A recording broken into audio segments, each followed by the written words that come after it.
Muito bem, meu nome é Fábio Batistuta, eu sou da medicina fetal, trabalho com diagnóstico e terapêutica fetal, né? Terapêutica intraútero, tanto a parte de intervenções não cirúrgicas, né, nos bebês, como também as intervenções cirúrgicas, que a gente está implantando serviço aqui em Minas Gerais já há algum tempo, já começamos em 2017 para 2018, né? E em 2019 nós tivemos a oportunidade de fazer o nosso primeiro caso de correção de mielomeningocele intraútero, a convite do Franklin, mais do Bruno, e estamos tentando aí organizar um serviço para que a coisa funcione direitinho.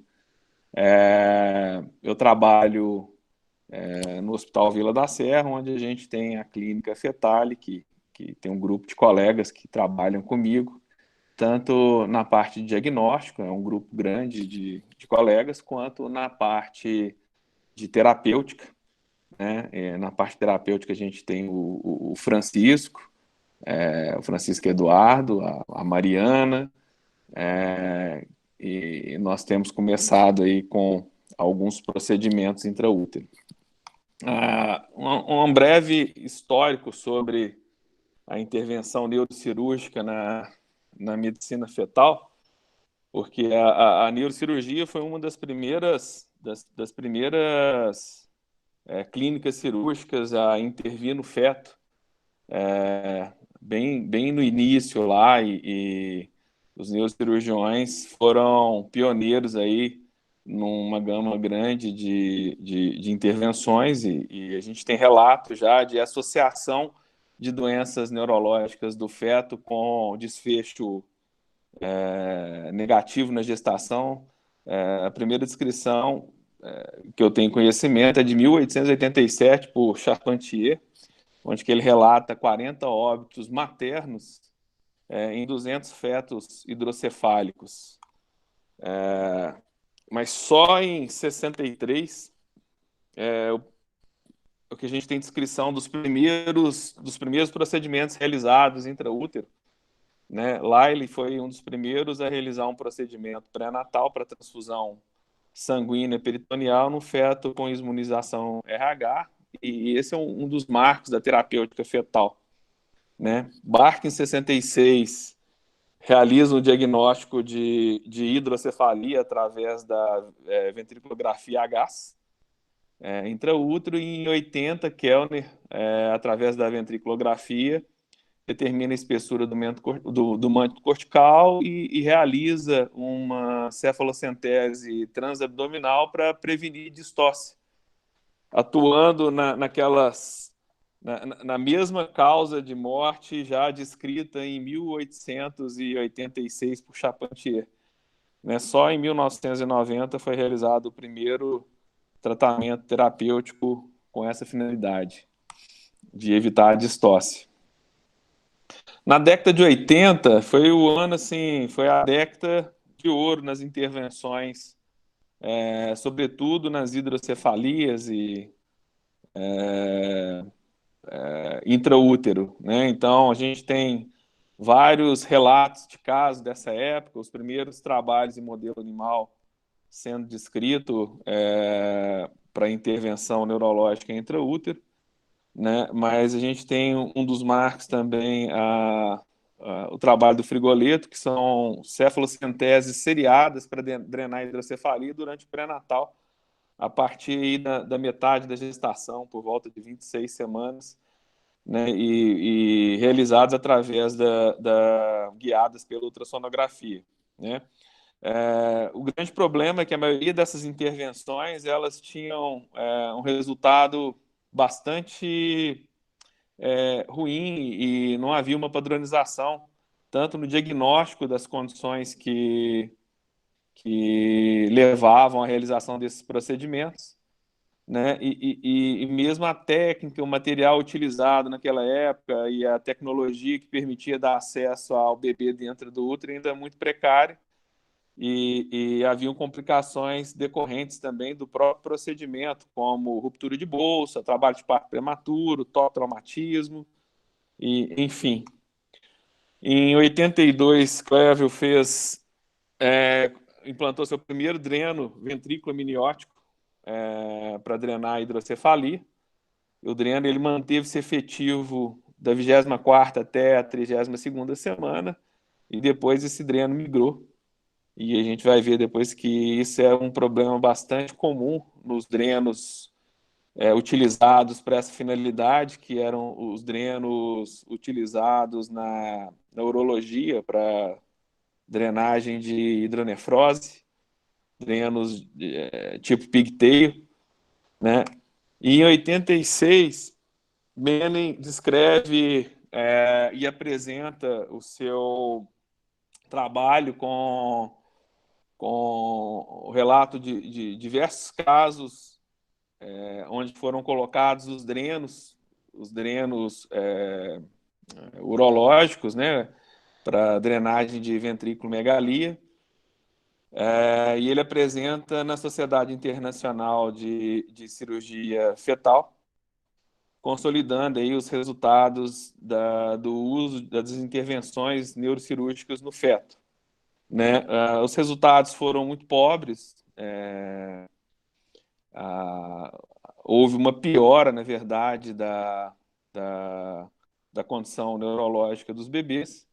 E a partir, então, do trabalho do Manning, foi realizada uma moratória para o tratamento de hidrocefalia pré-natal, até que a doença fosse melhor estadiada e as indicações fossem melhor estudadas. Em 99, Tulipan, um pouco antes do Tulipan, Brunner também já tinha publicado trabalhos de cirurgia para correção de mielomeningocele intraútero, usando uma técnica de videolaparoscopia no início dos anos 90. Em 99, Brunner fez a primeira correção aberta para mielomeningocele, apresentando reversão do Chiari-2, né? E a partir disso daí, vários centros nos Estados Unidos, principalmente, iniciaram intervenções pré-natais para correção de mielomeningocele. No Brasil, o Cavaleiro fez a sua primeira ventriculostomia endoscópica para drenagem de hidrocefalia com estenose de aqueduto, né? E em 2003 foi decretada uma moratória para correção de cirurgias de mielomeningocele intraútero, com o intuito de estandardizar a técnica, né, e avaliar se de fato os resultados cirúrgicos pré-natais justificavam a exposição da mãe a risco, né, e foi em 2003 que começaram o trabalho chamado de MOMS, que é o Management of Mielomeningocele Study, com 3 grandes centros nos Estados Unidos, e aí inaugura a fase do tratamento pré-natal, publicado em 2011. Os resultados, ele inaugura a fase de tratamento pré-natal, demonstrando que a realização da correção de mielomeningocele no pré-natal supera os resultados quando comparado com o tratamento de mielomeningocele no pós-natal. Então, de 2011 para frente, vários centros no mundo começaram a realizar cirurgias. Em 2016, o Dr. Fábio Peralta publica o seu relato de 45 casos operados de 2014 a 2016 através de uma técnica modificada, a técnica aberta modificada, que é a técnica de mini-esterotomia. E em 2019, a gente realiza a nossa primeira cirurgia intraútero pela técnica de mini-esterotomia, desenvolvida pelo professor Fábio Peralta. Foi a primeira cirurgia realizada pelo SUS em Minas Gerais, na Santa Casa de Belo Horizonte. Né? A equipe que participou da cirurgia tá faltando o Bruno aí, né, Bruno? Mas a gente teve a oportunidade de realizar com sucesso nosso primeiro caso. Tava tirando a foto, mano.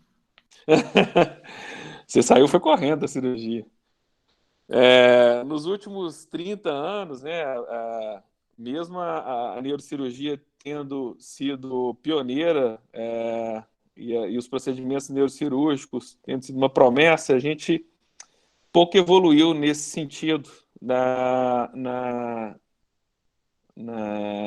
realização de procedimentos invasivos para doenças neurológicas no pré-natal, né? E o que tem levado a lições duras aí a respeito desses resultados, mas tem aberto novas possibilidades aí para o futuro. Então, falando em cirurgia fetal, é importante a gente determinar quais são os princípios, né, que levaram à moratória das intervenções intraútero, principalmente para ventriculomegalia, né, para hidrocefalia, baseado nos trabalhos da Sociedade Internacional de Cirurgia Fetal. Né? Então, uma patologia para ela ser abordada no pré-natal, primeiro ela tem que ser possível realizar um diagnóstico preciso. Né? Essa patologia ela tem que ser estadiável e ela não deve ter nenhuma associação com outras anomalias ou ter associação com alta taxa de letalidade. Né? A história natural dessa doença ela deve ser muito bem conhecida e a partir disso é possível estabelecer um prognóstico para essas patologias. Né? Não deve haver um tratamento pós-natal efetivo, ou seja, a gente indica a cirurgia pré-natal somente para aqueles casos em que o bebê ele não tem um recurso satisfatório fora do útero. Né? A técnica de cirurgia ela tem que ser demonstrada em modelos animais previamente e a técnica, o uso da técnica tem que ser comprovadamente seguro nesses modelos antes de se aplicar na prática corrente, né? No trabalho em humanos. A intervenção ela deve ser efetuada por equipes multidisciplinares, né? Em centros de pesquisas, com todo um protocolo aprovado pelo Comitê de Ética previamente, com termos de consentimento esclarecido preenchido, e os riscos maternos e fetais eles devem ser mínimos, né, minimamente aceitáveis, para se indicar fazer uma cirurgia pré-natal. Então, a Sociedade Internacional de Cirurgia Fetal deu uma diminuída naquela euforia dos anos 80 de se intervir em tudo quanto é alteração diagnosticada no pré-natal. Exatamente porque não havia comprovação de que boa parte dessas intervenções estavam trazendo resultados bons de fato, né?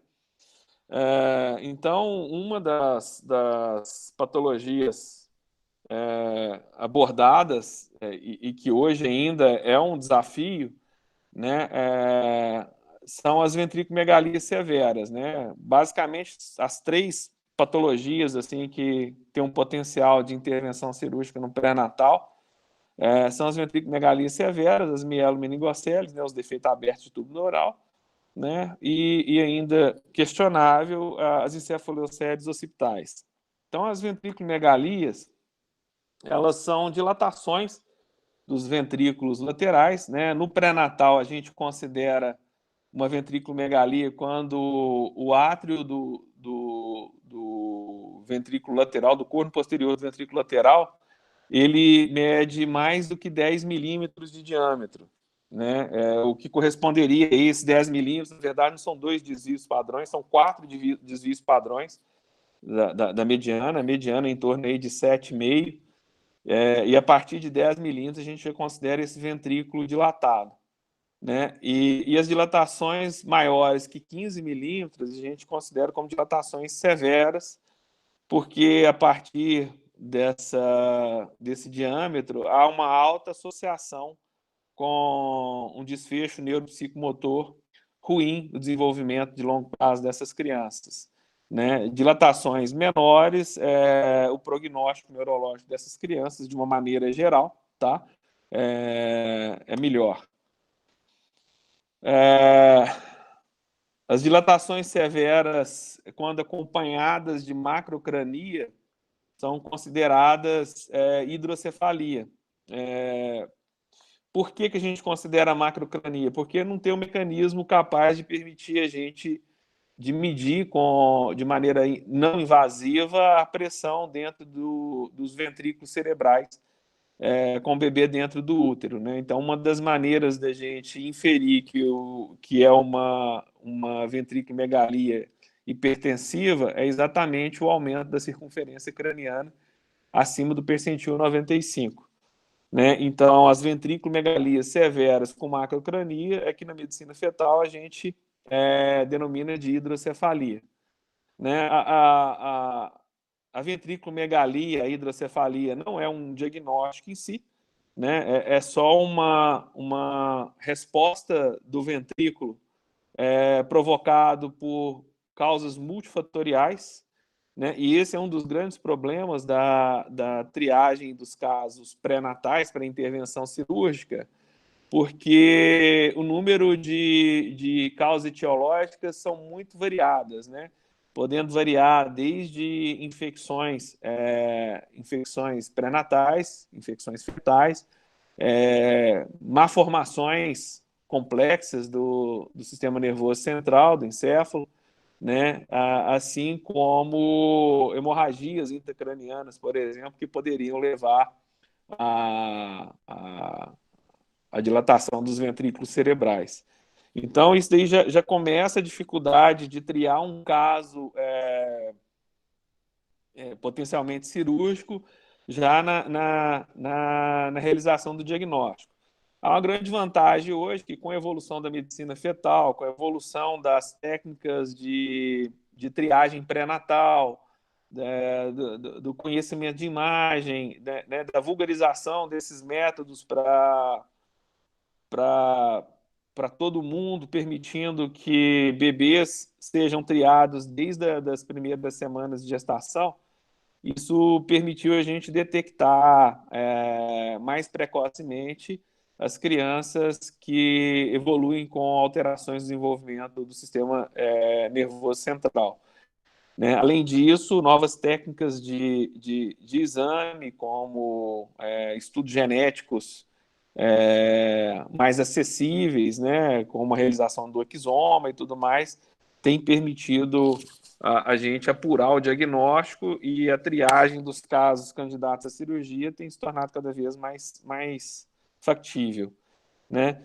Dilatações severas não comunicantes, principalmente aquelas que cursam com estenose do aqueduto cerebral, que são as principais candidatas a uma intervenção cirúrgica pré-natal. Então, ainda não há um consenso, não há, na literatura médica, trabalhos com nível de evidência, trabalhos com uma qualidade metodológica boa e com nível de evidência satisfatória que nos permita fazer qualquer tipo de intervenção intraútero ainda para os casos de ventriculomegalia severa, nos casos de hidrocefalia. Então, isso está uma página em branco, né? Alguns trabalhos têm sido realizados recentemente no sentido de se desenvolver novas técnicas para isso. Então, que só para exemplificar, né, um caso de uma ventriculomegalia, esses casos são casos aqui do meu consultório, o caso de uma ventriculomegalia severa, diagnosticada um pouco antes de 32 semanas, já na época por volta de 28 semanas, a gente observa um ventrículo cerebral de 16 milímetros, exatamente, sem macrocrania. Né? Esse bebê foi avaliado algumas semanas depois, 3 semanas depois, o ventrículo já tinha reduzido o tamanho. Né? Nesse caso, foi feita a triagem pré-natal com ressonância magnética, com sorologia, foi oferecida a realização de cariótipo para esse bebê, né? Mas o ventrículo ele já tinha reduzido para 13 milímetros, e nas últimas semanas, antes do nascimento, esse ventrículo já estava dentro do valor normal, e não se chegou a uma conclusão diagnóstica, né, ainda. Então, estamos esperando o bebê nascer, né? Esses casos de ventriculomegalia que não evolui durante o pré-natal costumam ter um prognóstico neuropsicomotor bom, né, desde que não haja outras alterações associadas. Aqui outro caso também do consultório, né, você vê que é a mesma imagem de uma ventriculomegalia, o corno do ventrículo posterior dilatado, corno lateral, o corno posterior do ventrículo lateral dilatado, né, o plexo coroide visível, a gente vê uma dilatação do terceiro ventrículo, né, aqui entre os tálamos, e nesse caso, especificamente, a gente não visualiza aqui as paredes do cávum, né, então é um tipo de dilatação que a gente chama de colpocefalia, né, ou em lágrima. A gente observa que esse bebê também tinha alterações de fossa posterior, tinha uma fossa posterior alargada, né, um tronco, uma ponte e um vértice do cerebelo pequenos, abaixo do percentil 5 para a idade gestacional, né? E esse bebê tinha uma genesia completa de corpo caloso. Então você vê que são todos casos que a gente vê uma ventriculomegalia severa durante o rastreio de pré-natal, mas que são imagens muito semelhantes, mas que são etiologias completamente diferentes, né? Esse caso aqui ele já tinha uma alteração de primeiro trimestre, foi detectada uma translucência nucal alterada, e essa paciente ela fez um cariótipo, apesar de eu ter indicado fazer uma outra técnica de rastreio genético, mas ela optou em fazer o cariótipo, que veio normal. Então esse bebê veio com exame normal no primeiro trimestre, e no segundo trimestre eu detectei essa genesia de corpo caloso, é uma gestação ainda em curso. Esse bebê, além disso, tinha alterações cardíacas, né, uma coarctação de aorta. Esse é um caso típico, peguei ele agora recentemente, que teria indicação de intervenção pré-natal, né? O bebê ele tem uma dilatação acentuada, está com 27 semanas dos ventrículos, né? A gente vê um corpo um plexo coroide em pêndulo aqui, penduradinho dentro da cavidade, enquanto o outro plexo coroide está caído aqui no septo, né? Um ventrículo de 37 milímetros, né? Um bebê que tem um perfil, tem uma fronte proeminente, né, um ângulo facial aqui mais fechado, uma macrocrania, a circunferência craniana, o bebê está com 27 semanas, mas com uma circunferência compatível com 36 semanas, ou seja, acima do percentil 99. Uma coisa que chamou a atenção no exame, que é praticamente patognomônico, né, ultragnomônico do diagnóstico de hidrocefalia ligada ao X, que é uma adução do polegar. Esses bebês eles costumam ter uma genesia do músculo abdutor do polegar, né? Além de apresentar uma postura espástica dos membros inferiores, né? E pouca mobilidade dentro do útero, né? Então, na maioria das vezes, essa hidrocefalia está relacionada com estenose de aqueduto, né? Por deficiência de uma proteína que ela é uma proteína L1-CAM, que é uma agregante celular. Então, essa criança tem uma estenose por descamação ali de células do ventrículo e obstrução do aqueduto ao longo da evolução pré-natal, né? A própria causa da hidrocefalia, ela ainda é questionável, né? Aquele conceito de que a obstrução do aqueduto por si só leva a um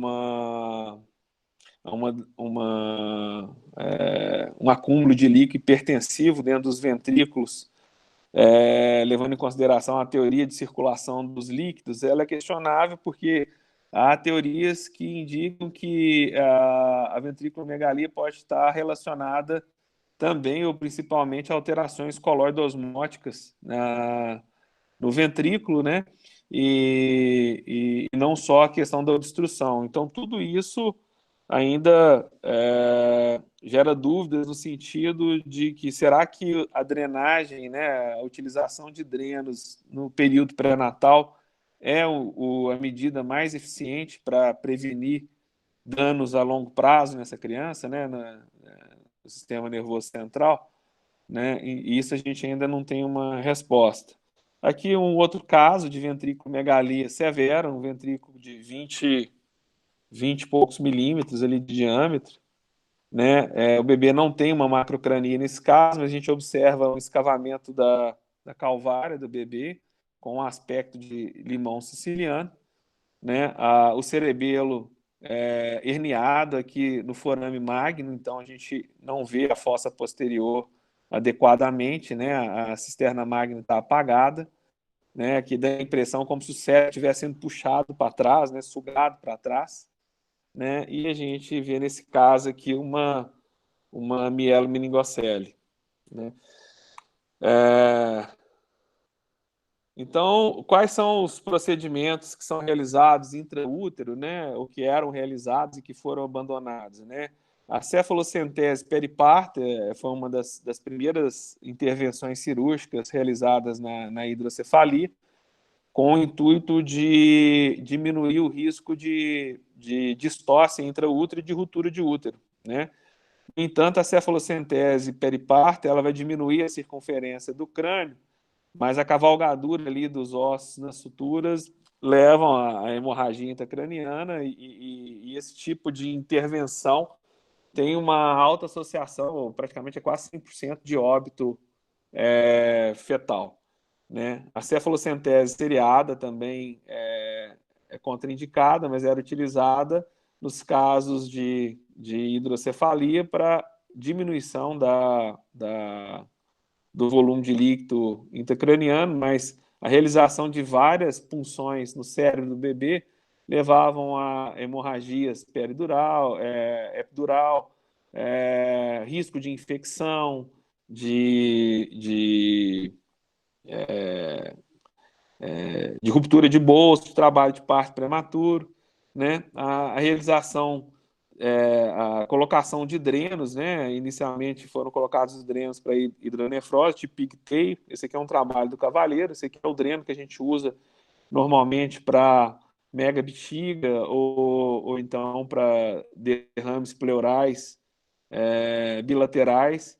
É o mesmo dreno que o Menem usou no trabalho dele para poder fazer a drenagem dos ventrículos, né? E tinha um grande problema desse dreno migrar para dentro do ventrículo, né? Ou sair, ou o bebê puxar esse dreno e aí parar a drenagem. Ainda por cima, é um dreno que ele não tem uma válvula na sua luz, né? Então ele permite o fluxo de líquido tanto de dentro do ventrículo para a cavidade amniótica, mas permite também a passagem de líquido amniótico para dentro do sistema ventricular do feto. E a gente sabe que o líquido amniótico é altamente corrosivo, ele é danoso para o sistema nervoso central, né? E acontece que as pressões, mesmo quando o bebê tem pressões elevadas dentro do ventrículo, né, normalmente as pressões dentro da cavidade amniótica tendem a ser maiores do que as pressões dentro do sistema ventricular do bebê. Principalmente no final da gestação, quando o útero contrai, a gente chega a ter cerca de 20 centímetros de mercúrio, enquanto que a pressão no sistema ventricular do feto é em torno de 5 milímetros de mercúrio, né, fazendo com que o fluxo de drenagem é no sentido inverso, né? Shunts também ventrículo peritoneal, que são cirurgias com o útero a céu aberto, né? Foram colocados esses shunts principalmente na realização de cirurgias de mielomeningocele aberta, mas é uma cirurgia difícil de colocar e a gente não tem evidência de colocar esse shunt no momento que se realiza a cirurgia de mielomeningocele, né? Se está trazendo mais benefício ou não para esse feto, né? Então a gente tem pouco trabalho a respeito do uso de shunt ventrículo peritoneal colocado no bebê intraútero. né? E uma das técnicas que a gente tem alguns modelos animais que já foram feitos, principalmente pelo Yves Ville, e que a gente tem alguns trabalhos em andamentos hoje em dia, é a realização da terceira ventriculostomia endoscópica no feto, né? O Dr. Fábio Peralta, em São Paulo, ele tem um trabalho em andamento e a seleção dos casos tem sido mais criteriosa no sentido de a criança ela ser triada previamente com uma boa avaliação morfológica, a realização de ressonância magnética intraútero, a realização de todas as sorologias, né, Zika vírus, citomegalovírus, todas essas viroses que podem causar alteração do sistema nervoso central, né, a realização do exoma, né, no intuito de, de poder triar exatamente qual população de fetos poderia se beneficiar desse tipo de intervenção, né? O trabalho está em curso, eu ainda não tenho acesso aos resultados, né? Mas eu sei que um percentual alto dessas terceiro ventriculostomias fecham, né? Os resultados têm tido alguns resultados positivos, mas me parece que não tem sido como se esperava, né? Esse aqui é o trabalho do Manning, que levou à moratória. A conclusão que ele chegou é que os resultados obtidos foram piores, naqueles casos em que foi colocado o dreno ventrículo amniótico, né? É um trabalho que tem um viés de seleção muito grande, pois, junto com as crianças que foram implantadas os drenos, tinha o diagnóstico de Dandy Walker, de ventriculomegalia ligada ao X, casos de infecção, casos de mielomeningocele, né? Então é um trabalho assim que ele é pobre, é um trabalho fraco, mas que culminou aí com o acordo da Sociedade Internacional de Cirurgia Fetal de se fazer uma pausa nessas intervenções até que os critérios de indicação de cirurgia pré-natal fossem mais bem determinados, né? Um exemplo de um outro mecanismo, né? Um shunt, até o Frank me passou esse trabalho, né? Desse Al-Anasi, não sei se esse trabalho ele é judeu, né? Mas foi desenvolvido um shunt em que tem uma válvula que permite o fluxo unidirecional, né? E ele tem uma asa que fixa o shunt no crânio, dificultando a mobilização dele tanto para dentro quanto para fora. Só que a gente tem pouco dado aqui, só tem um relato de casos, né, muito ruim, por sinal. Se você vê o cérebro desse bebê aqui na ressonância, que foi apresentado no trabalho, assim, um cérebro todo destruído, sabe, anatomicamente todo lesado. Então a gente tem pouco, é um dreno grosseiro, né, espesso, bastante traumático. Eu nunca li nada a respeito no outro trabalho que fizesse menção a esse tipo de dreno. Mas eu acredito que, à medida que novas tecnologias vão surgindo, né, que eles consigam reduzir o diâmetro desse dreno, consiga criar mecanismos de fixação no crânio, né, e desenvolvendo também um meio de se implantar esse dreno de maneira menos traumática, né? Isso também tem um campo aí para frente de pesquisa, né, que pode ser explorado, né? Aqui é o caso da terceira ventriculostomia realizado lá em São Paulo pela equipe do Dr. Fábio Peralta, tá? Então são imagens muito bonitas, né, onde a gente vê aqui o plexo coroide. Aqui ele está no ventrículo lateral, aqui é o corno posterior do ventrículo lateral, que está caminhando em direção ao forame de Monro. Aqui. E aqui ele já cai lá no terceiro ventrículo. Aqui atrás a gente pode ver o aqueduto. Aqui é o assoalho do terceiro ventrículo. né? Aqui a projeção dos corpos mamilares, aqui posteriormente, né? Aqui no assoalho, né? Tubo cinério. O tubo cinéreo, exatamente. Né? Ele indica aí a comissura anterior, né? O infundíbulo da hipófise também aparecendo aqui. Então, aqui está o assoalho. Vamos ver se eu ando com esse vídeo um pouquinho. Aqui ele entra com um balão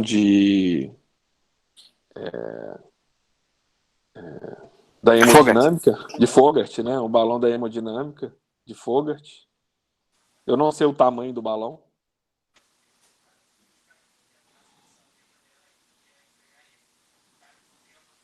Aqui, a gente vê ele atravessar o assoalho do terceiro ventrículo. Você vê que tem a dificuldade técnica que a paciente ela fica respirando, né? Mesmo o bebê estando anestesiado e curarizado, né? A gente observa o tempo inteiro a respiração materna. E eles são movimentos bem você achar o ângulo também, toda vez que você entra no terceiro ventrículo, você consegue entrar de maneira que o balão ele entra no ângulo de 90 graus com o assoalho, ali uma insuflação antes de atravessar o assoalho. Ele avança um pouco mais no assoalho do terceiro ventrículo.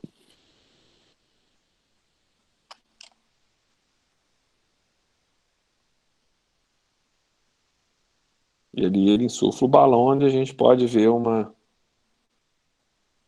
abertura. Na hora que tira o balão é possível a gente ver o clivos ali e a artéria basilar lá no fundo.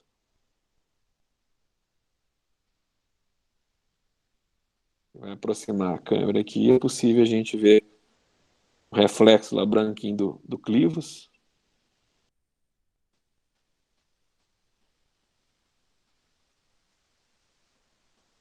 E posteriormente lá a gente vê a artéria basilar.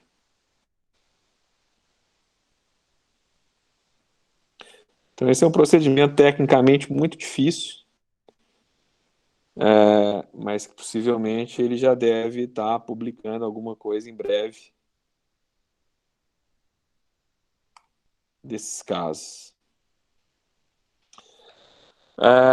As mielomeningoceles é hoje o procedimento que mundialmente ele é aceito como uma primeira escolha hoje para abordagem da criança com defeito aberto do tubo neural dentro dos critérios do MOMS, né? E a gente já teve a oportunidade de fazer nosso primeiro caso na Santa Casa.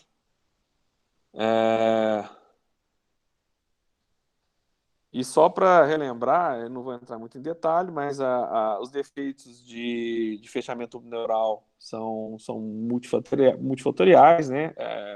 A maioria das pacientes que a gente detecta no pré-natal, ele não tem nenhuma causa detectável, mas a gente sabe que a deficiência do ácido fólico é uma dos fatores assim que tem o uso do ácido fólico tem uma redução importante da incidência de defeito de fechamento do tubo neural. Né? Então, essas causas elas levam a um defeito de neurulação primária, né? Então, causas genéticas, causas ambientais, e essas defeitos de neurulação primária expõem o tecido nervoso da coluna, permitindo lesões secundárias locais ali que permitem, que levam a um dano progressivo da função motora, principalmente dos membros inferiores, né? Do quadril do bebê.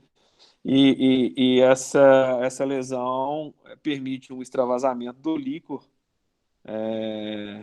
pela lesão, diminuindo a pressão intracraniana e levando a um descenso do tronco cerebral que leva à sequência de Chiari. Né?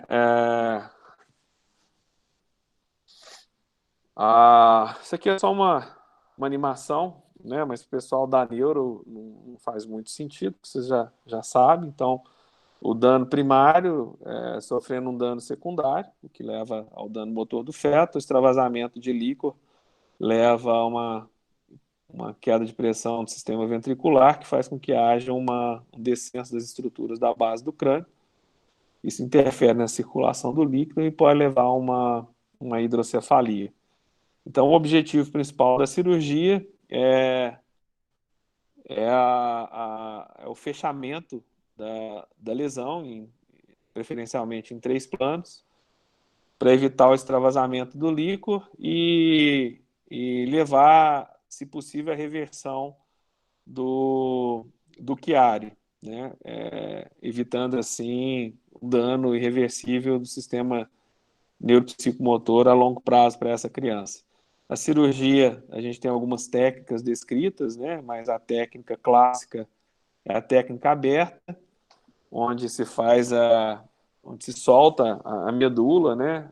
Fecha o placode, né? E cria-se uma neodura e fecha a dura mater junto com o plano muscular e os ossos, e depois a pele do feto. E aí esse útero ele é fechado e a gravidez ela segue. Algumas circunstâncias, a pele ela é difícil de ser fechada e, e há relato de uso aí de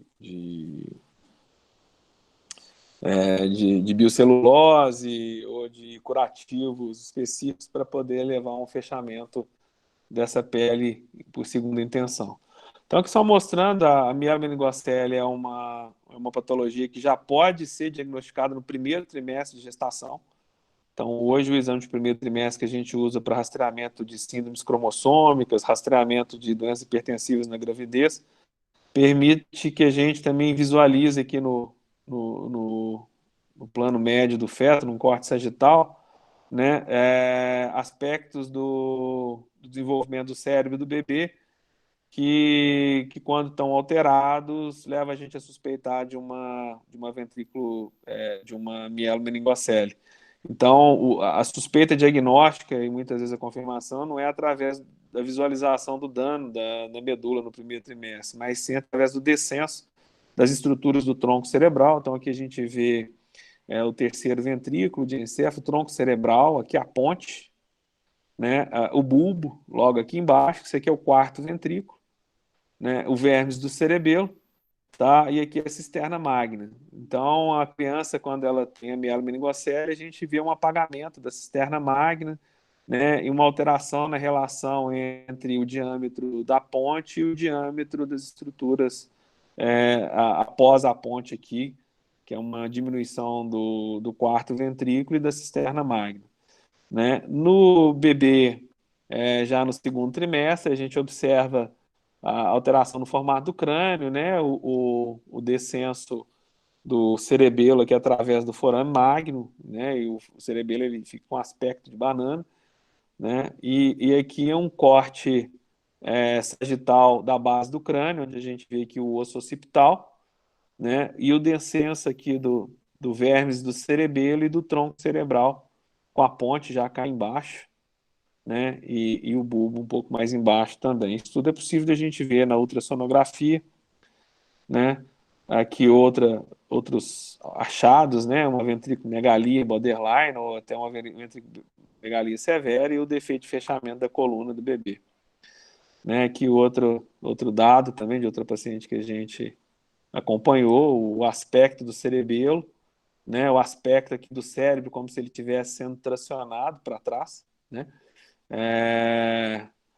Aqui nesse caso a gente não vê uma dilatação de ventrículos, né? Mas é possível a gente ver o vermes do cerebelo aqui ultrapassando o forame magno e a ponte, né? E aqui uma lesão mais baixa na coluna do bebê. Então são todos casos que a gente tem acompanhado e que a gente fez o diagnóstico pré-natal e fizemos uma intervenção cirúrgica. Então o primeiro trabalho que deu start a todo esse movimento da cirurgia pré-natal de mielomeningocele foi o MOMS, e os critérios de inclusão para a cirurgia pré-natal do MOMS foi exatamente uma gestação de feto único. A gente não indica essas cirurgias pré-natais para gêmeos, né, em que o limite superior da lesão é de T1 a S1. Né, abaixo de S1 está relacionado com defeitos de neurulação secundária e que tem um melhor prognóstico neurológico. Então, esses casos, assim, a cirurgia em fetos com lesão muito baixa, ela é questionável do ponto de vista de relação de risco de benefício. Né? O bebê tem que ter uma evidência de herniação da parte posterior do cérebro no forame magno, ou seja, a sequência de Chiari, uma idade gestacional que varia de 19 a 26 semanas, né? O cariótipo ele é prescindível, já que tem pouca associação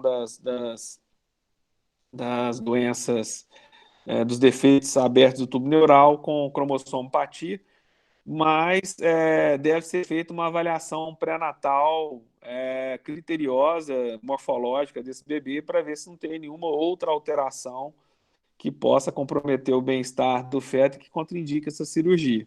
Né? A paciente ela tem que responder por si, ela tem que ter consciência dos riscos e dos benefícios e quando for menor de idade tem que estar acompanhada dos pais naturalmente.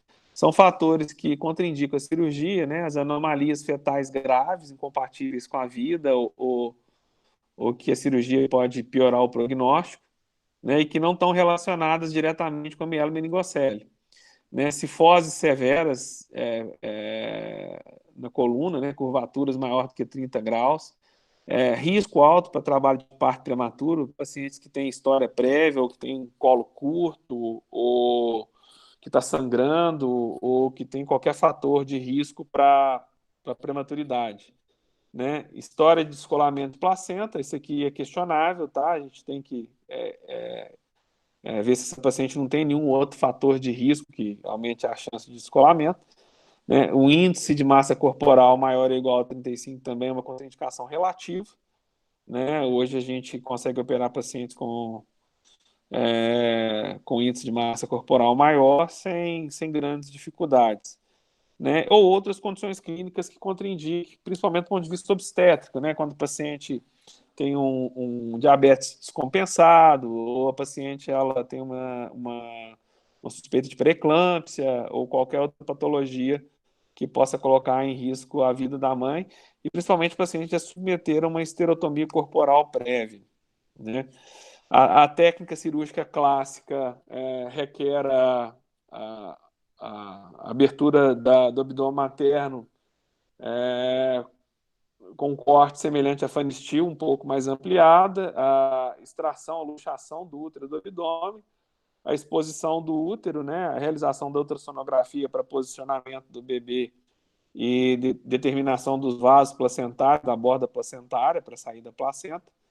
E aí, a partir do momento que o útero ele é exposto, há uma estabilização das costas do feto na incisão. Em Bruno e Franklin, isso aqui que seria o ideal para vocês, né? A gente abrir um buraco aqui de 8 centímetros e colocar a lesão toda para fora. Não, beleza. Bem com esse né? Como? Mas bom, você abre bem isso aí no centro lá. Tá indo bem. Tem conseguido fazer com esses não abre muito não, Fábio. Não, nós não vamos abrir não. A ideia é fazer cada vez menor. Mas aqui é a técnica clássica, então a gente vê que tem uma incisão grande, e esse daqui é a diferencial da técnica que a gente segue, a técnica do Dr. Fábio Peralta, que é exatamente uma diferença na abordagem do acesso ao feto. Lá eles usam o stapler, né? Aqui no Brasil, por dificuldade de importação do stapler, o Dr. Moron e o Cavaleiro, quando eles começaram a fazer a técnica clássica, eles chuleavam o útero aqui, passavam pontos hemostáticos, né? O que piora muito, né? Se transfixar esse útero aqui com fio cirúrgico, além de demorar mais a técnica. Mas, em síntese, a correção da lesão neurológica é semelhante à que é feito no pós-natal, né? Estabiliza as costas do feto, incisão de pele ao redor da lesão, né? Você faz o corte aqui na zona de transição da pele com a pele doente ali, a pele normal com a pele doente, né? A dissecção do placode, né? E depois a incisão da camada biofacial lateral, com rotação medial do placô de fechamento do folheto miofascial, que é o que a gente tem feito lá, né? E depois o fechamento de pele, fechamento do útero, né? E reposicionamento do útero na cavidade abdominal. Essa paciente, no nosso protocolo, ela sempre vai para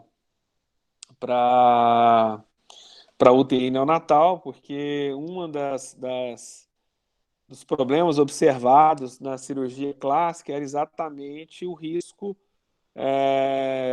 materno, né? E nos primeiros casos, principalmente, houve uma incidência relativamente grande aqui de edema pulmonar, né? As pacientes obstétricas são pacientes que a gente tem que ter um controle muito grande aí da, da hidratação dessa paciente, do controle hidroeletrolítico dela, né? Então, esses aqui são os primeiros resultados, né, do MOMS, publicados em 2011, comparando a cirurgia fetal com a cirurgia neonatal, né? Então, não há complicação materna neonatal, obviamente, mas a ruptura prematura de bolsas era 46% contra 8%, com estatística. Eu coloquei que, na verdade, eu copiei isso aqui do Dr. Fábio Peralta, só os dados que têm significância estatística, né? Apesar do N ser pequeno. O trabalho de parto prematuro em 38% das vezes, né, e contra 14% das vezes no bebê que é operado no período neonatal.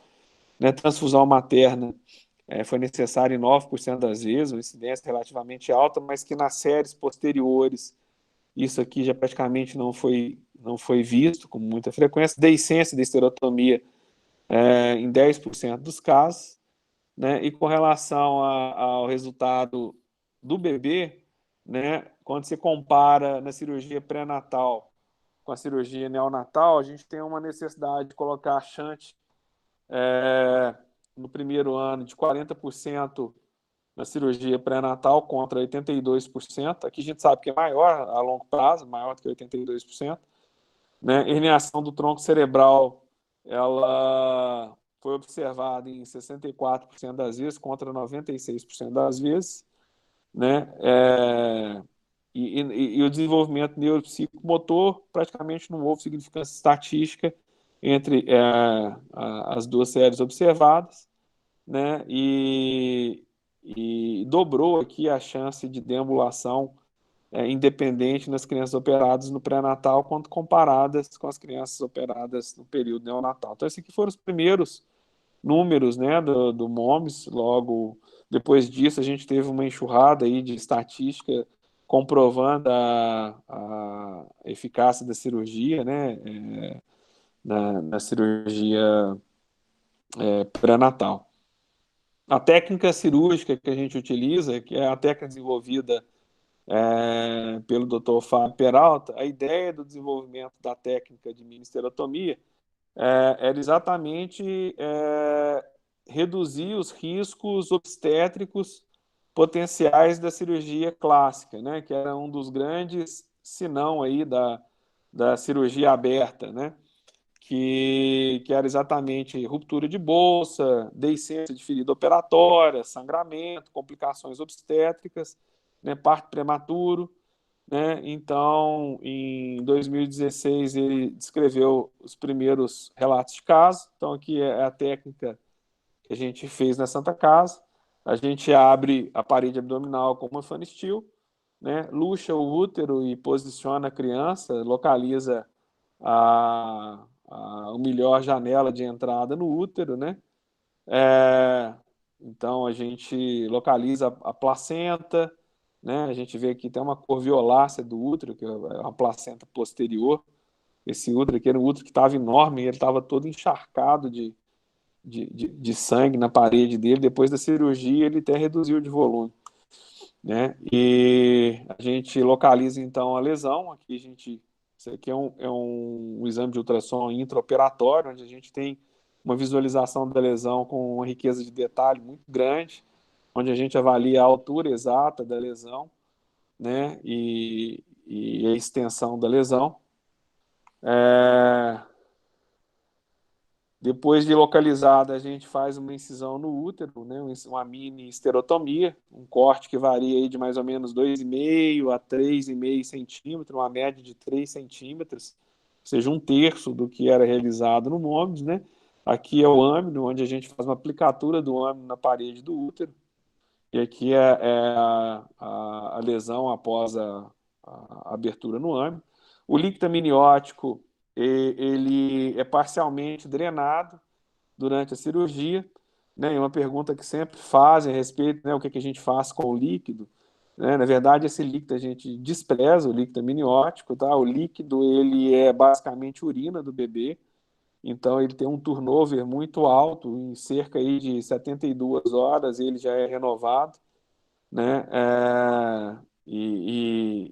Então, depois que a gente fecha, a gente só coloca um pouquinho de soro morno ali para o conforto do bebê, para evitar uma contração exagerada do útero, né? Aqui a gente usa um afastador próprio para expor a lesão, e aqui a gente pode observar a mielomeningocele dentro do campo operatório, né? E através do auxílio de microscopia, né, é realizado a correção da mielomeningocele em 3 planos, como descrito na técnica clássica.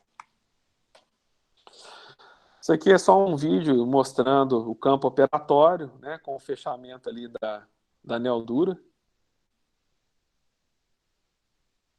Eu não lembro, acho que esse caso é lá do Vila. Né, o pessoal brigando bastante aqui com a agulha.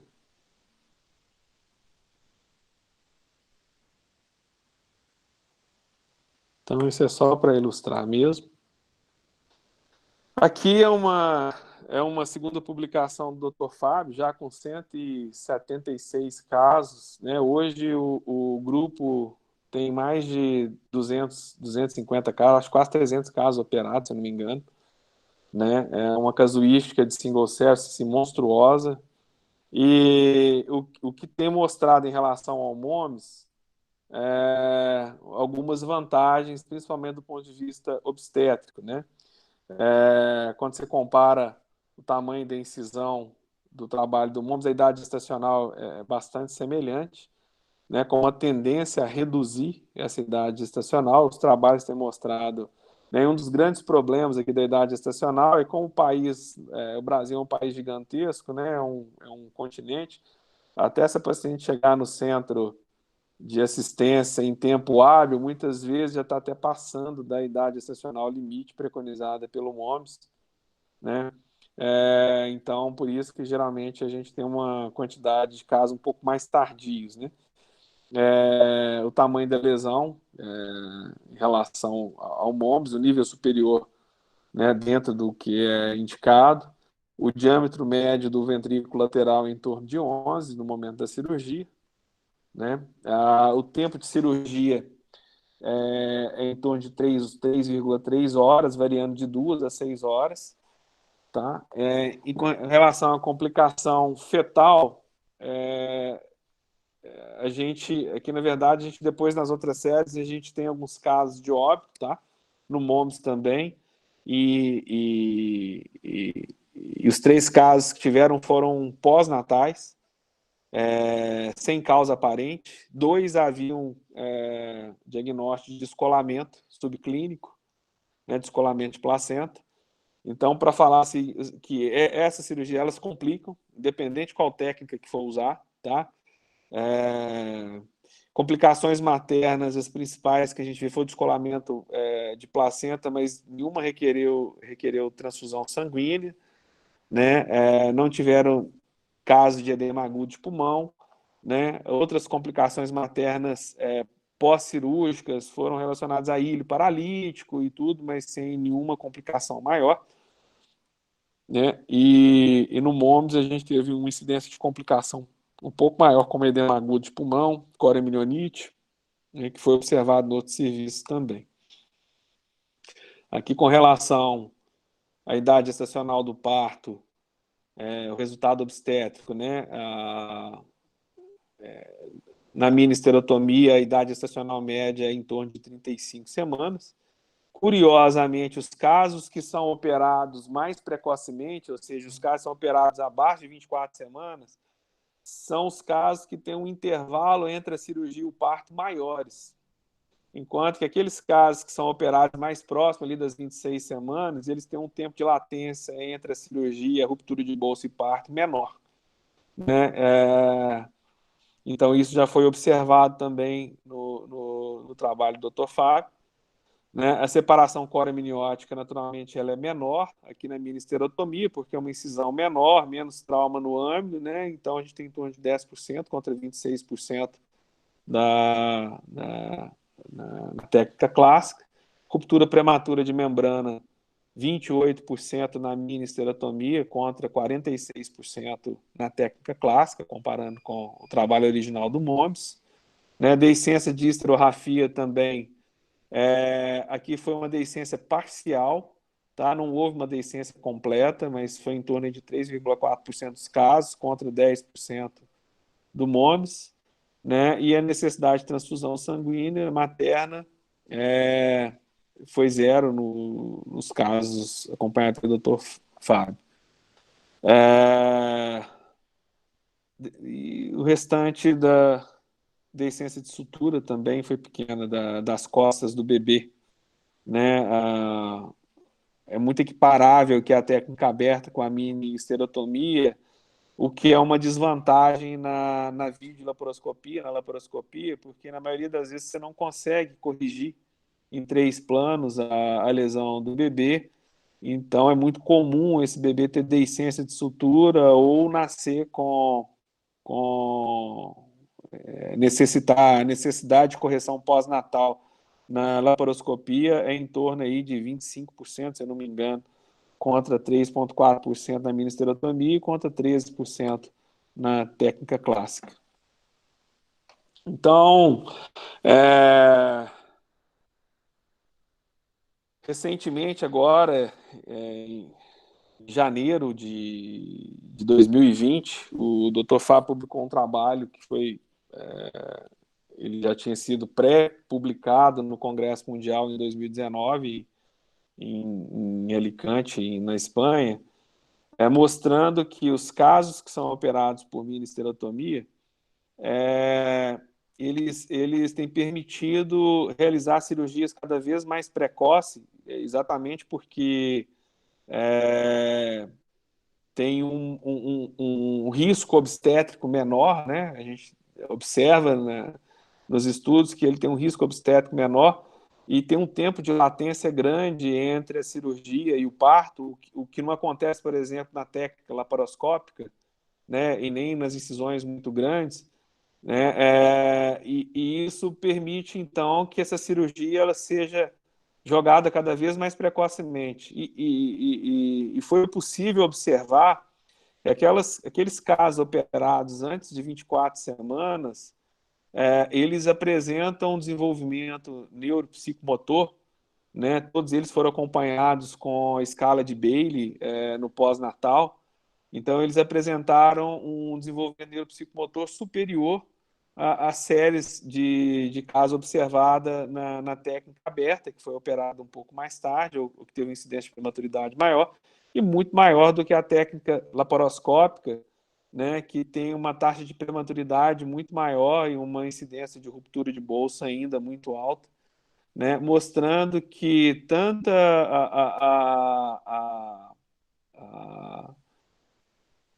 o desenvolvimento neuropsicomotor quanto os achados motores, né, na criança foram melhores naquelas operadas em idade gestacional abaixo de 24 semanas. Né? Houve uma incidência maior de reversão do Chiari nessas crianças.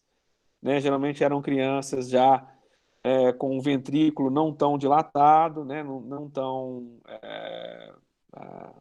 dilatado, e essas crianças, como a mielomeningocele, ela tem uma história natural de ser uma doença progressiva, né, onde há uma perda da função motora, principalmente ao longo da gestação, a intervenção precoce também protegeu, melhorando o nível o nível motor dessas crianças. Então, esse artigo ele foi elogiado, inclusive no Mundial, né, e colocado que se de fato esses números eles forem reproduzidos, né, em outros trabalhos, isso de certa maneira muda a abordagem da mielomeningocele pré-natal, porque a técnica ela tem se demonstrado segura do ponto de vista materno, obstétrico e tem tido melhores resultados de curto e longo prazo. Né? Outra coisa que o trabalho conseguiu comprovar é que tanto o diâmetro do ventrículo lateral pré-cirúrgico, né, é, é um preditor independente o diâmetro do ventrículo e a idade gestacional. Então é possível a gente, no pré-operatório, aconselhar essas famílias baseado na idade gestacional em que a cirurgia está sendo feita, no sentido de saber qual que será a necessidade de shunt no futuro, né? Assim como o diâmetro do ventrículo. Né? Então, existe até um logaritmo, ai meu Deus, o Dr. Fábio ele desenvolveu um cálculo matemático para a gente poder predizer, estabelecer o prognóstico pós-natal dessas crianças baseado nessas variáveis independentes. Com relação à técnica cirúrgica laparoscópica, é uma técnica a mais antiga, foi uma das primeiras a ser utilizadas, né? No início, utilizava-se fibra óticas utilizadas convencionalmente na cirurgia abdominal, né? Brunner foi um dos primeiros a usar e não obteve resultados satisfatórios, né? E ela foi deixada de lado e se desenvolveu a técnica aberta junto com o Tulipan, e aí, a partir de 99 começa a história aí das cirurgias abertas até cair no MOMS, né?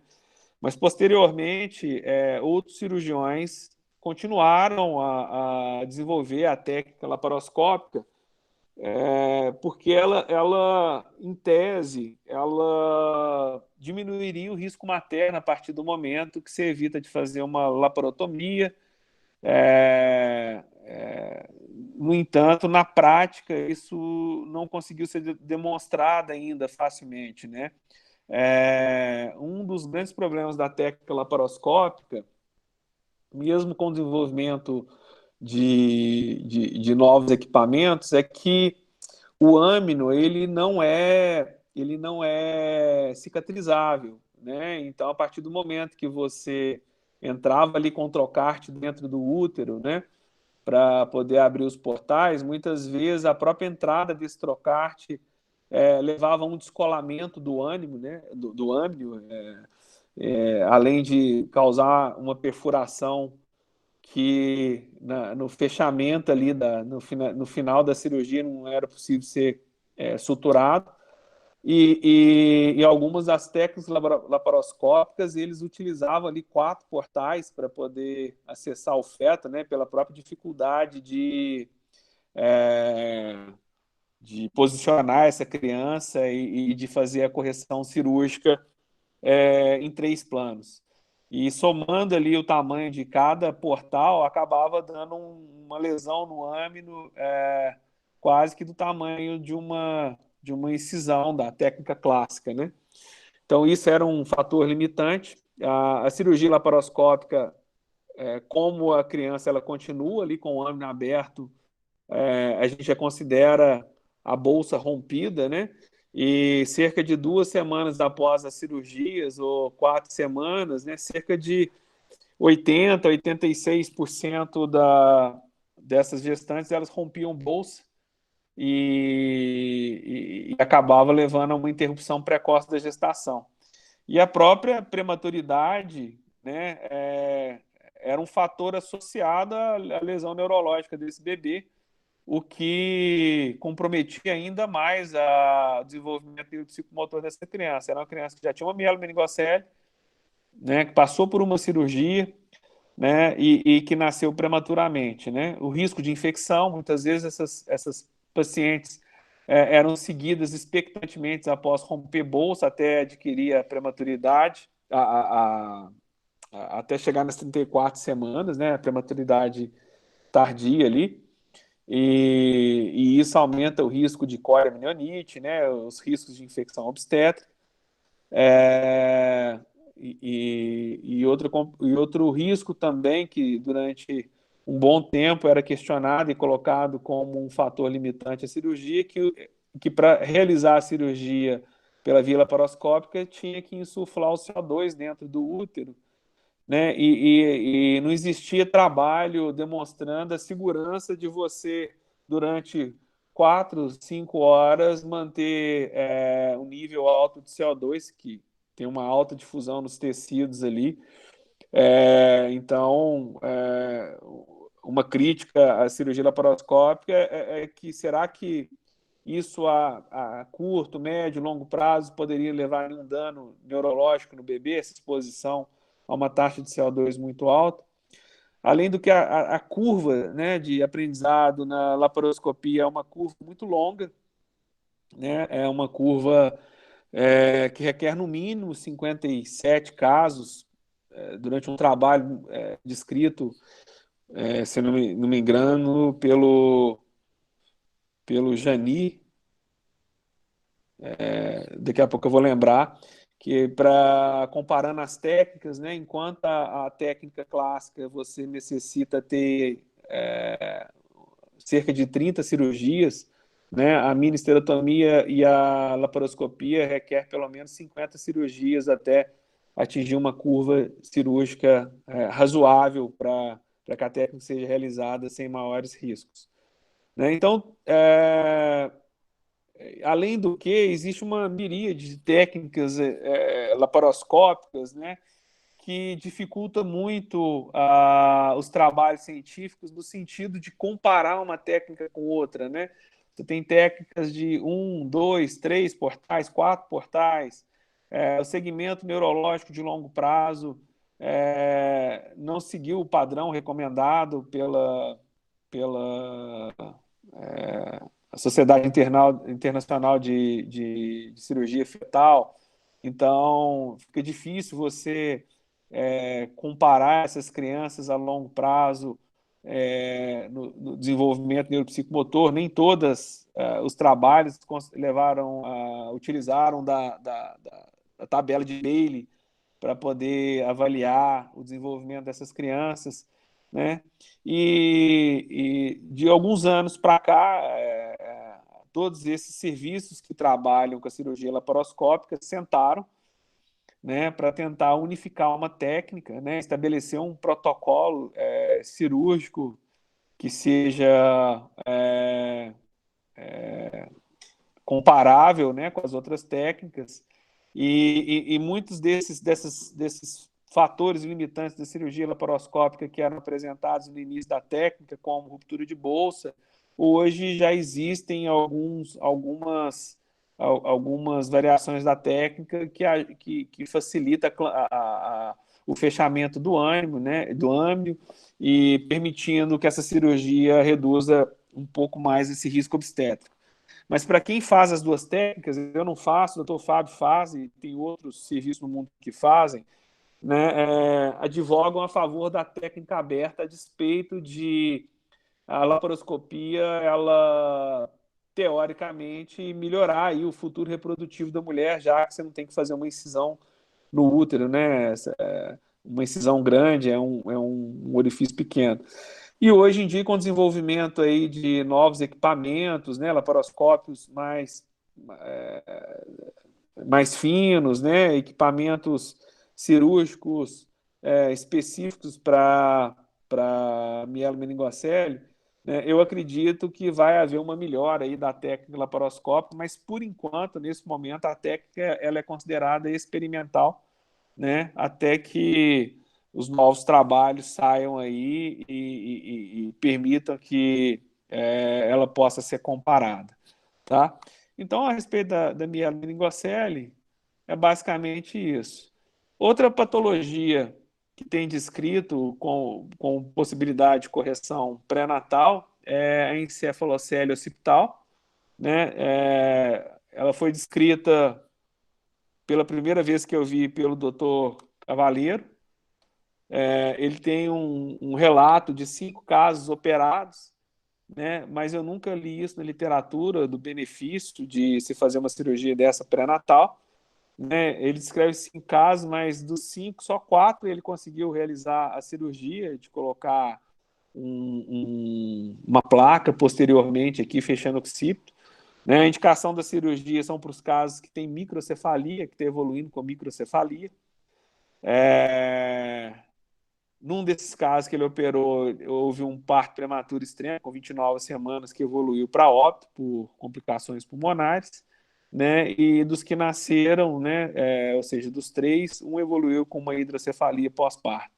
Então, assim, ainda é muito prematuro para a gente poder falar, mas tem esse caso descrito também. Então, assim, o que fica de mensagem mesmo é que o único tratamento neurocirúrgico com nível de evidência suficiente para tratamento pré-natal é a mielomeningocele, né? Os demais tratamentos a gente precisa de ter um estadiamento, de estudos mais consistentes, né? Para que eles se tornem uma ferramenta útil, né? Na nossa prática cirúrgica do dia a dia. É basicamente isso que eu queria colocar e agradeço quem teve paciência de me escutar aqui. Muito bom, Fábio. Acho que deu para a gente ter uma noção boa do que tem com relação à cirurgia fetal. Isso vai ajudar a gente para a gente é muito inicial também, né? A experiência nossa é muito pequena, nós temos 4 casos só lá na Santa Casa, né? Mas já deu para ver que, assim, eu acho que a cirurgia da mielomeningocele fetal é mais complexa do ponto de vista obstétrico do que do ponto de vista neurocirúrgico. Porque em neurocirurgia é uma microcirurgia, a gente tem alguns limitantes, o espaço é um pouquinho limitado, mas, assim, fazer sutura com fio fino e descolar um tecido com microscópio, a gente faz, assim, com mais frequência. Então, assim, do ponto de vista obstétrico, eu acho que você precisa de ter um treinamento muito específico, muito mais diferente do padrão, né? É a sua opinião também? É minha opinião, assim, a indicação do caso, né, a parte clínica, né, Bruno? Eu lembro, não sei se você lembra daquele caso que, fugindo um pouquinho aqui da mielo, mas voltando à questão da ventriculomegalia, que nós discutimos a respeito de uma colega que tinha uma ventriculomegalia e a gente discutiu a respeito da possibilidade de uma cirurgia, né? Então, assim, você lembra que aquele caso eu falei, Bruno, vamos dar uma olhada, porque ventriculomegalia você tem aí uma gama enorme de possibilidades, e era especificamente um caso de uma plaquetopenia alimune com um sangramento espontâneo do feto. Aquele caso ali, se você colocasse um dreno na cabecinha daquele bebê, aquilo ali você praticamente acabava de matar, entendeu? Era um bebê que sangrava só de olhar para ele, né? Acabou que ela tratou com uma imunoglobulina, né? Anticorpo plaquetário, né? Mas você vê que a questão da clínica e a seleção dos casos fazem uma diferença muito grande. Do ponto de vista obstétrico, né? A gente respeitar alguns princípios ali para evitar manipulação de âmino, fazer uma cirurgia e o acompanhamento pós-natal depois, com o uso de uterolítico, com o segmento dessa gestação com equipe multidisciplinar, né? Isso a gente tem visto que faz uma diferença no resultado muito grande. E do ponto de vista neurocirúrgico, é o que você falou, né?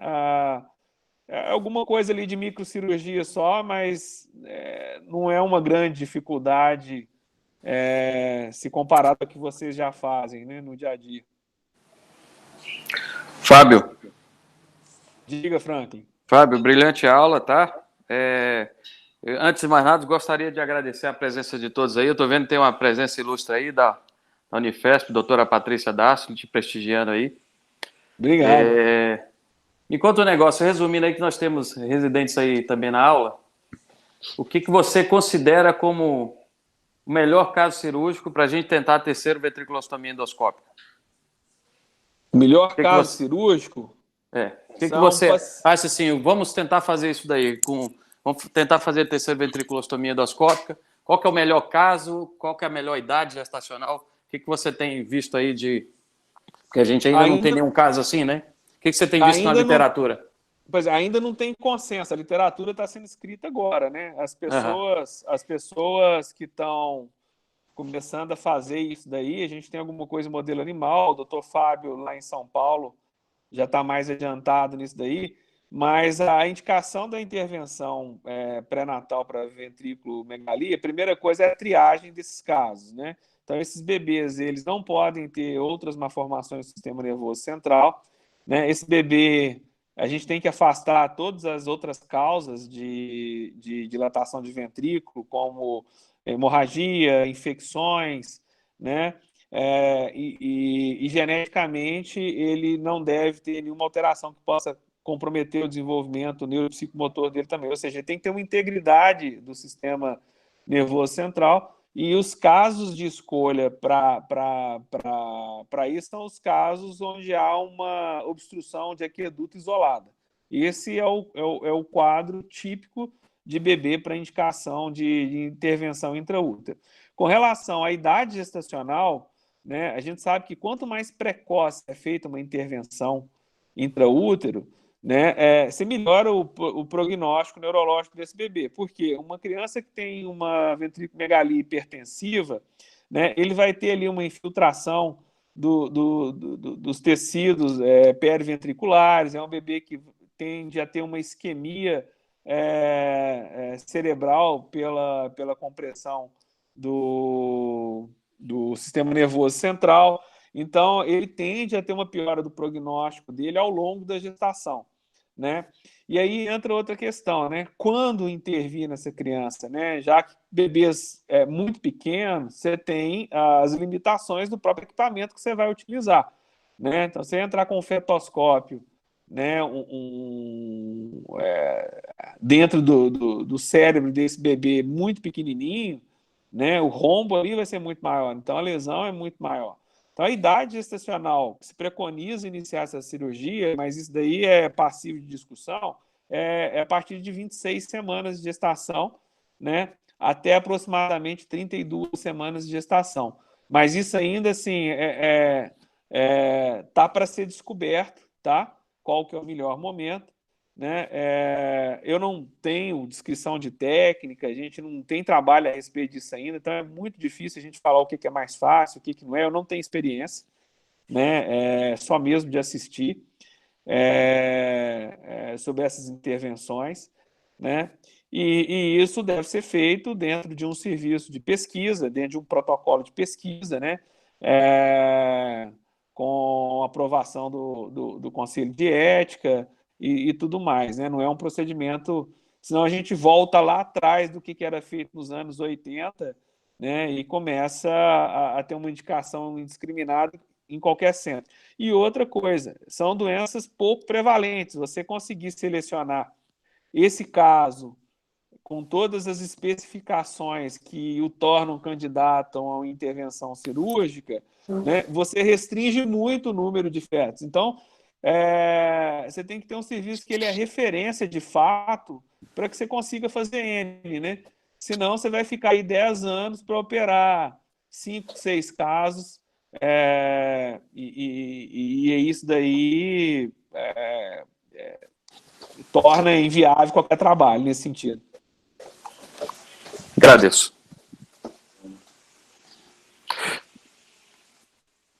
Ô, gente, alguém mais quer fazer algum comentário, alguma coisa?